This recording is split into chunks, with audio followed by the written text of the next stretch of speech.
Oui, merci Monsieur le Président. Je voudrais revenir sur une situation qui a été vue l'année passée ici, puisqu'un amendement qui a été proposé par notre collègue Éric Ciotti avait proposé l'année passée, dans le cadre de l'examen du projet de loi de finances, d'exonérer des péages, donc d'accorder la gratuité des péages aux véhicules d'intérêt général qui étaient en intervention type police, SAMU, pompiers. C'est d'ailleurs un amendement qui avait été adopté et voté à l'unanimité.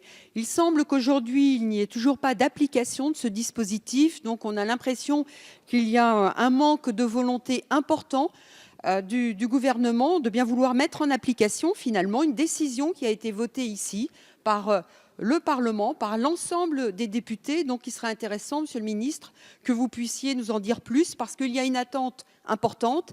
Et par ailleurs, c'est aussi, je dirais, par rapport à l'Assemblée nationale, nous avons voté cette disposition. C'est aussi finalement le respect de décisions qui ont été prises ici l'année passée.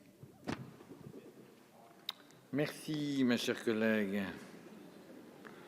Je mets donc aux voix le 3. Monsieur le ministre, vous avez la parole. Remettons les choses à la place, on parle de 60 000 euros. Et donc c'est clairement, si j'évoque un problème juridique, c'est qu'on n'est pas sur un sujet de question financière, vu qu'on parle bien de 60 000 euros. Ce que je voudrais évoquer, c'est vrai que je n'ai pas répondu, même si j'ai répondu en commission des lois à cette question, la question de la gratuité des autoroutes pour les pompiers.